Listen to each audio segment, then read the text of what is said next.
Accrochez-vous, vous allez sûrement sortir de cette vidéo avec 3 ou 4 choses importantes que vous serez capable d'appliquer juste après la vidéo. Alors, avant d'entrer même dans le vif du sujet, mon équipe m'a remonté que malheureusement, il n'y a que 11% de gens qui regardent cette vidéo, les vidéos sur la chaîne qui sont abonnés. Si vous appréciez le contenu de la chaîne, mettez un pouce bleu ou abonnez-vous. Je vous demande de vous abonner une fois tous les 2 ans ou chaque an. On me dit que je ne demande pas assez. Mais pour moi, franchement, c'est un signe que je fais du bon travail et ça motive à produire des vidéos de qualité dans le futur. Donc, abonnez-vous et joignez la team de la team business. Suivez la chaîne RM Live TV. C'est du professionnalisme et vous ne serez pas déçus. L'information à la source même. Trop souvent, les gens veulent s'enrichir, mais ne savent pas par où commencer. Donc, dans cette vidéo, on va parler des bases de l'enrichissement. Si vous ne faites pas encore ça, il y a un problème. Si vous avez pensé à le faire, mais ne savez pas comment faire, cette vidéo est pour vous. On va parler ici de 11 manières d'épargner, en commençant par des choses bénignes. Vous voyez, des choses triviales, basiques, qu'on néglige très souvent. Accrochez-vous, vous allez sûrement sortir de cette vidéo avec 3 ou 4 choses importantes que vous serez capable d'appliquer juste après la vidéo. Stay tuned. Bonjour et bienvenue sur Parlons de business. Alors ici, on parle de quoi? On parle de business, on parle d'opportunités d'affaires, on parle d'argent, et on parle de tout ce qui peut faire grossir ton compte bancaire, même de mindset. Si vous me découvrez dans cette vidéo, mon nom c'est Stéphanie Mbida. J'ai commencé mon premier business officiellement à l'âge de 9 ans, passionnée par le business et experte dans la multiplication de l'argent. Alors, avant d'entrer même dans le vif du sujet, mon équipe m'a remonté que malheureusement, il n'y a que 11% de gens qui regardent cette vidéo, les vidéos sur la chaîne qui sont abonnés. Si vous appréciez le contenu de la chaîne, mettez un pouce bleu ou abonnez-vous. Je vous demande de vous abonner une fois tous les 2 ans ou chaque an. On me dit que je ne demande pas assez. Mais pour moi, franchement, c'est un signe que je fais du bon travail et ça motive à produire des vidéos de qualité dans le futur. Donc, abonnez-vous et joignez la team de la team business. Donc, aujourd'hui, on va parler de 11 manières que vous pouvez épargner. L'épargne, c'est quelque chose de très important. C'est ce par quoi les riches commencent pour s'enrichir. Que ce soit pour payer une maison, pour investir dans un business, pour avoir ce qu'on appelle en anglais emergency funds, donc des fonds d'urgence, pour les maladies. L'épargne, c'est la base de tout enrichissement. Si vous avez faussé cette étape-là, l'aventure financière dans laquelle vous êtes, c'est une aventure où vous n'avez pas de boussole. Donc, la première étape ou une des premières choses à faire, c'est l'étape basique. Ça peut se faire avec un papier. Je n'ai pas de papier là, mais ça se fait avec un papier. Prenez un papier et faites 2 colonnes. Sur une colonne, vous mettez ce sont quoi vos sources de revenus et combien vous recevez par mois. Sur la deuxième colonne, vous mettez les dépenses. Est-ce que vous mangez à l'extérieur? Vous dépensez combien? Le loyer, c'est combien? Vous gérez les petites, vous donnez combien? Même les petites gestions de petites, la mettez, c'est très important parce que les hommes ne se rendent pas compte. J'ai lu une étude menée par un Nigérien, un gars du Nigeria, qui disait qu'au Nigeria, on dit que le budget des hommes, 30 à 55% de leur budget vont dans les petites. 30 à 55% dans les petites, c'est grave. Donc, écrivez toutes ces dépenses-là. Les trucs des enfants, si vous avez des enfants, c'est à combien? Écrivez tout ça. Ça va vous permettre d'avoir une image claire. Un tableau clair de ce qu'il en est, où votre argent part. Et pour ceux qui peuvent, essayez de calculer les pourcentages. En d'autres termes, si vous avez un revenu $2000, 1 million par mois, c'est un exemple. Vous prenez vos exemples à vous. Et que chaque mois, vous payez un loyer $1000. Vous faites le calcul, une règle de 3. Si $2000 vaut 100%, $1000 équivaut à combien? Ok? Vous faites cette règle de 3, vous allez vous rendre compte que $1000 équivaut à 50%. Donc, 50% de votre budget va dans le loyer. C'est la première étape, très basique. Deuxième étape ou deuxième manière d'épargner, c'est d'avoir des objectifs. Vous devez avoir des objectifs clairs. Vous épargnez pourquoi? Et ça, c'est une étape que la plupart des gens sautent. Ils vont juste se dire que oh, j'ai épargné, j'ai épargné, j'ai épargné. J'ai fait un post il y a de cela 2-3 ans. Je pense que je vais encore écrire un autre post où je demande aux gens de ma communauté, en termes d'épargne, vous êtes à quel niveau? Est-ce que vous avez épargné entre 0 et $1000, entre $1000 et $10 000, $10 000 et 100 000? Je pense qu'on va faire une capture d'écran et on va la mettre là. Et j'étais étonnée qu'il y a tellement de gens qui disent qu'ils n'ont même pas d'épargne. Certains, les plus avisés, ont épargné. Mais ils ne savent même pas quoi faire avec cet argent. Ils ont épargné parce qu'ils savent que c'est important d'épargner. Il faut savoir vous épargner pourquoi. Est-ce que c'est pour des vacances que vous voulez vous offrir? Est-ce que c'est pour lancer un business? Est-ce que c'est pour votre mariage? Parce qu'il y a beaucoup de gens qui le font, hein? Et ils épargnent pour le mariage. Est-ce que c'est pour gérer les petits dehors? Vous devez avoir les objectifs clairs. Et je ne suis pas là pour juger vos objectifs. Chacun a ses objectifs, chacun a sa vie. Chacun mène ses actions. Chacun paye le prix de ses actions après. Mais écrivez ces objectifs blanc sur noir, c'est très important. Donc ça, c'est la deuxième étape ou la deuxième manière d'épargner. La troisième étape, là, on parle, je vous ai dit que les premières manières, ce sont les étapes. Mais après, vous allez voir, ça va se diversifier. Ok, ce sera plus des étapes, mais ce sera plus les façons de le faire. Troisième étape, apprenez à vous payer en premier. L'épargne dans votre budgétisation doit être la première dépense. Je n'ai pas dit que premier investissement. Si vous mettez ça en tête comme une dépense, si pour vous l'épargne est plus important que payer le loyer, je vous promets que vous allez épargner à la vitesse de la lumière. Donc quand votre revenu vient, on va revenir aux 2000 $ que j'ai mentionné un peu plus tôt. Si vous mettez en tête que vous devez épargner 100 $ par mois, qu'il pleuve, qu'il neige, qu'il vente, qu'il y ait tremblement de terre, qu'il y ait je ne sais pas trop quoi, qu'on vous annonce même que vous avez une maladie, peu importe. Quand votre salaire tombe, ou vos entrées d'argent tombent, vous prenez le montant et vous le mettez de côté. C'est non négociable. Il faut avoir cette mentalité-là. Si vous voulez être vraiment de très bons épargnants, ayez la mentalité de savoir ce que vous voulez. Et une mentalité carrée même à la limite. Vous avez vos objectifs, vous vous coincez sur vos objectifs et peu importe ce qu'il arrive, surtout qu'il s'agit d'épargne, l'argent va dans l'épargne. Donc ça, c'est la troisième manière, la troisième étape pour très bien épargner. Quatrième étape pour bien épargner, ça j'en ai parlé, j'en parle très souvent quand je fais des vidéos par rapport à l'épargne. C'est une fois que vous avez déjà établi, vous vous rappelez la toute première étape, le papier sur lequel vous mettez vos dépenses et tout le reste. Reprenez ce papier-là et allez voir les dépenses inutiles. Ok? Il y a pratiquement toujours des dépenses inutiles. Bon, vous avez pris un abonnement pour faire du sport. Bon, vous avez payé 12 mois. Vous avez la salle de gym 2 mois. Les autres 10 mois, l'argent allait où tant mieux, c'est eux qui ont eu l'argent. Maintenant, tant pis pour vous parce que c'est l'argent qui aurait pu finir dans un compte d'épargne. Ok, donc prenez votre liste de dépenses et éliminez les dépenses inutiles. Je vous promets, vous allez vous remercier demain. Cinquième manière d'épargner, c'est également, ça rejoint la quatrième manière un peu plus haut. Faites du shopping intelligemment. Ok, donc faites des courses intelligemment. Je me rappelle quand j'étais encore étudiante, c'était chaud, hein, c'était chaud. Surtout quand j'ai demandé à mes parents de ne plus payer mes études là et j'ai moi-même pris mon truc en charge, mes études. Et vous savez que les études ici en Amérique du Nord, c'est la peau des fesses.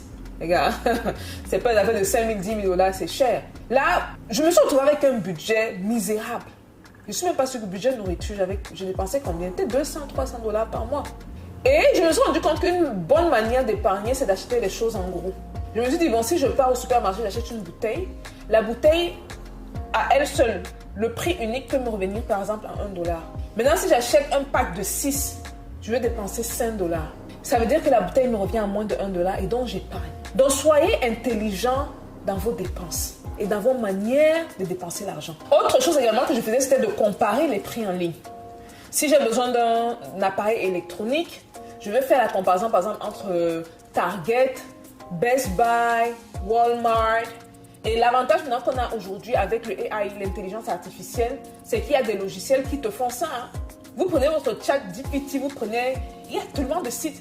Vous dites, quelle est la boutique qui vend tel téléphone? Si vous voulez acheter un téléphone, je ne sais pas, Samsung ou bien le iPhone 15 Pro Max, le moins cher à New York. Ça va faire la recherche pour vous, rapide. Pap, pap, pap, tel endroit. Tu auras ça à 200 $ moins cher que si tu pars par exemple à la boutique de Apple. Ou si tu vas à tel endroit, tu vas à tel endroit. Donc soyons smart dans la manière de faire du shopping. Ça nous sauve beaucoup d'argent.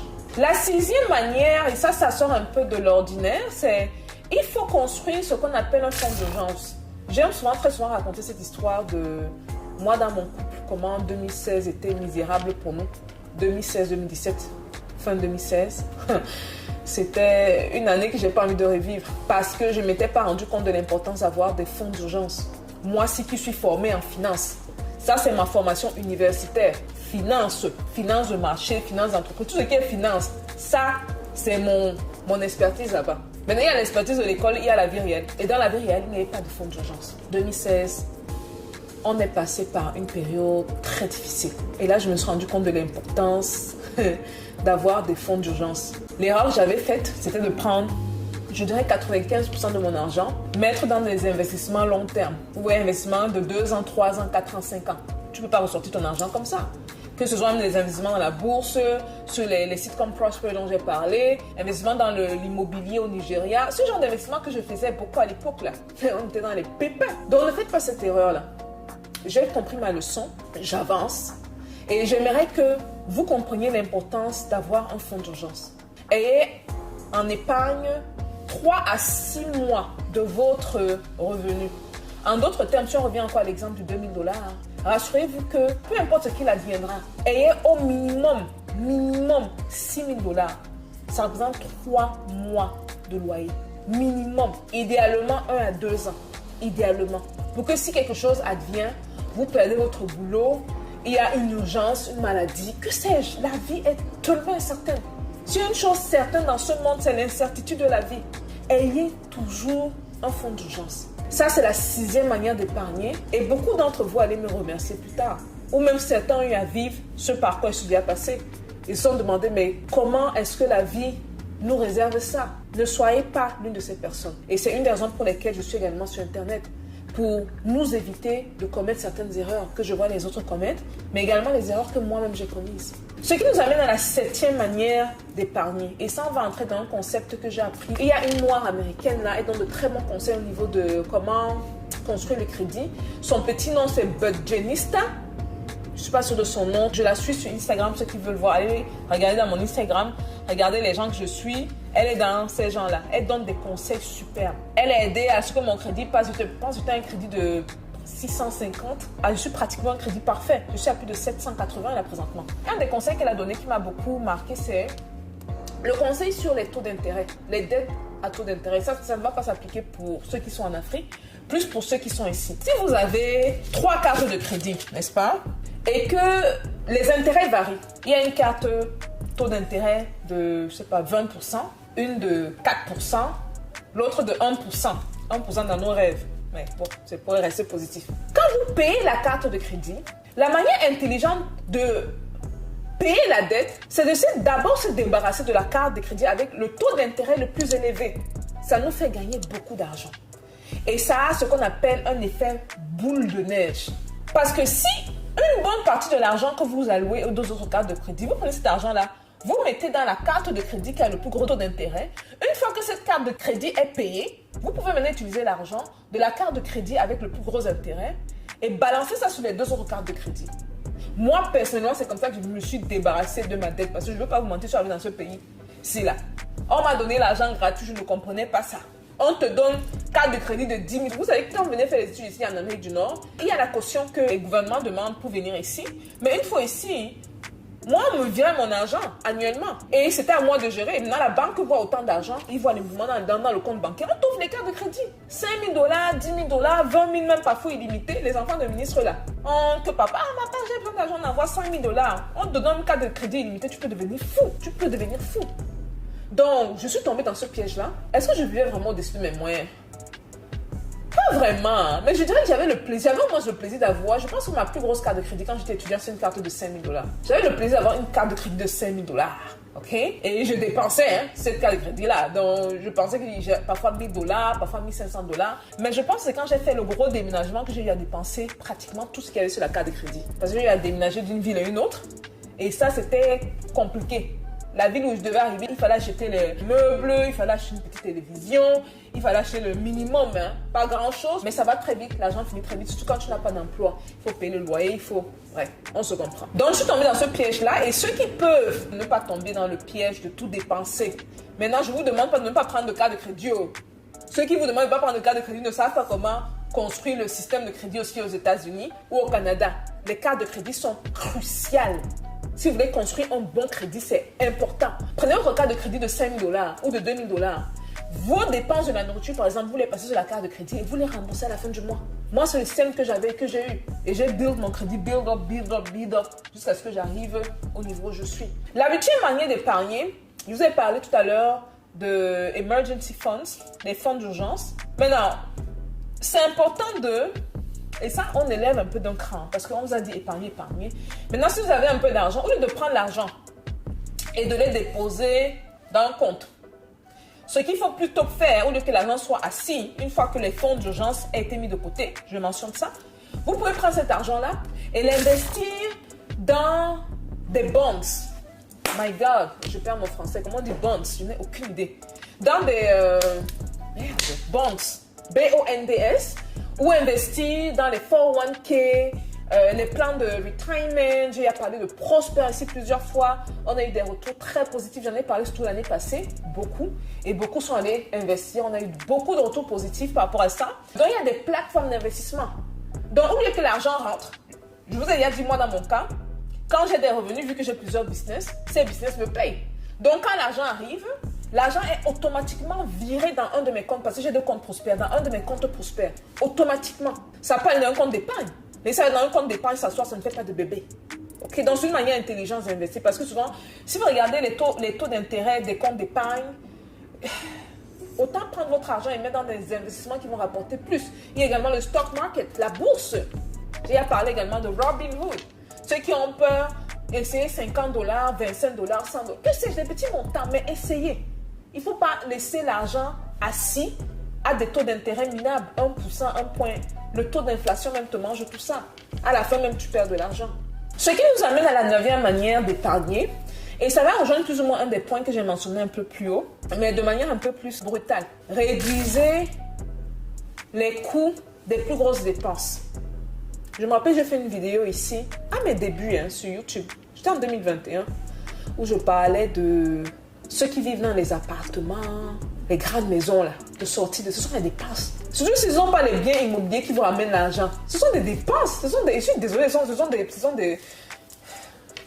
Ça ne vous ramène pas l'argent. Ça vous ramène, c'est l'argent qui sort. Downgrade, downsize. Quand j'étais à l'université encore, je me rappelle, il y avait des amis, quand même bien nantis, hein. Tu as un jeune qui prend un appartement 2 chambres. Il est seul, appartement 2 chambres. Il a besoin d'un bureau, c'est pour ça qu'il prend un appartement 2 chambres.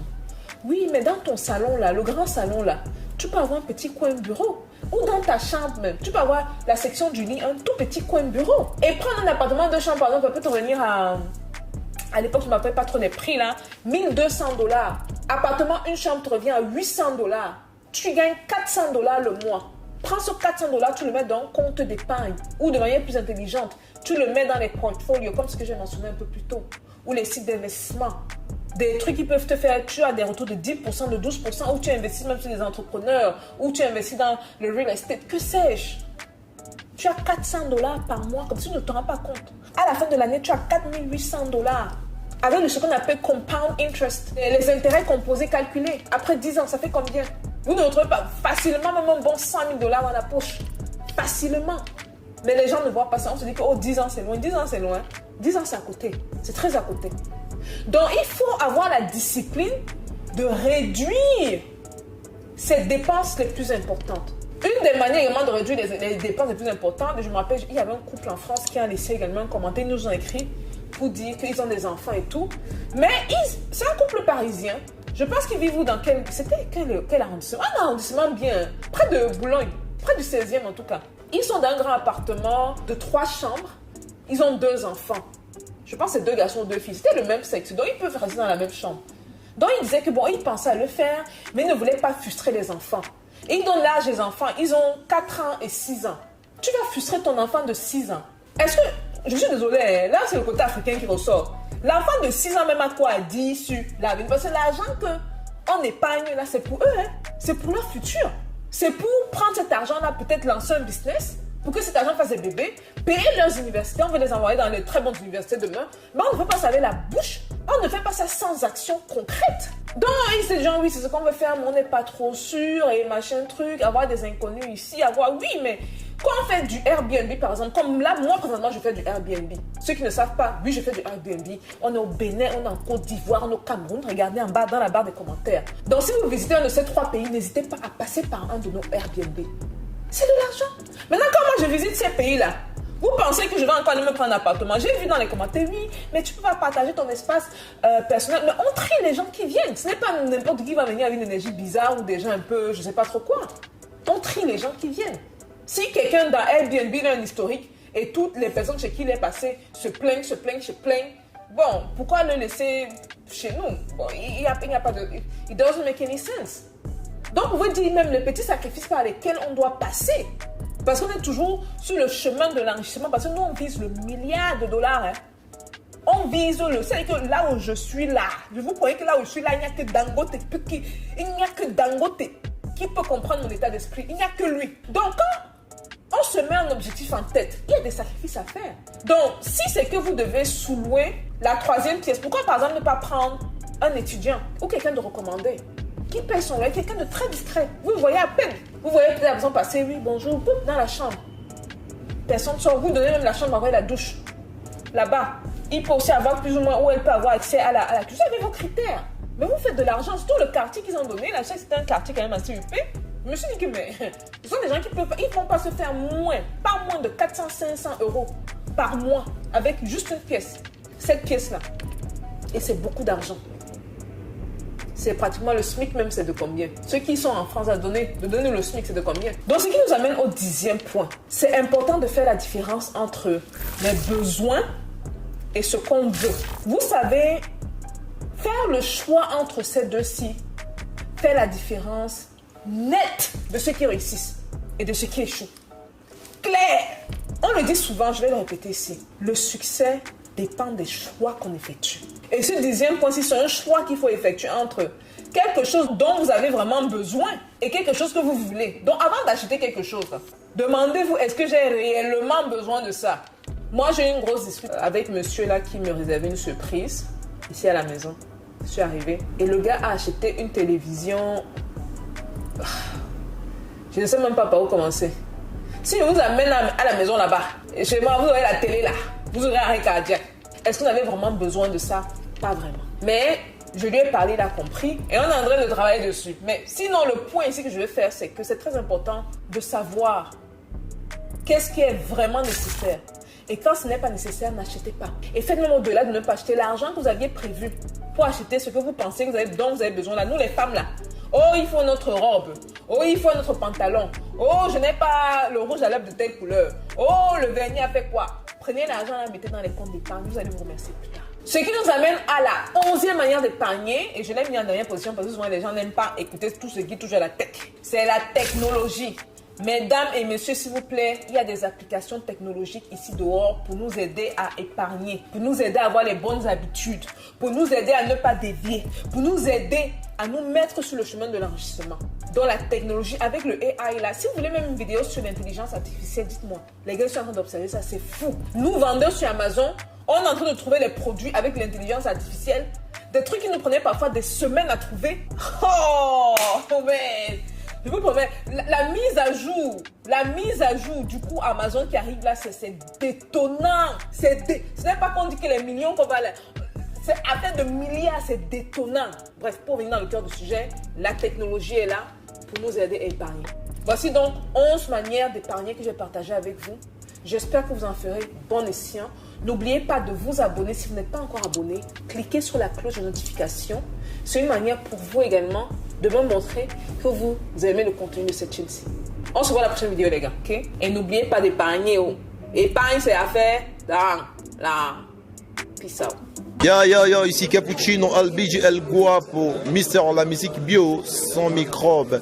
Suivez la chaîne RM Live TV. C'est du professionnalisme et vous ne serez pas déçus. L'information à la source même. Alors on est ensemble. RM Live TV, the best one. Aïe aïe aïe.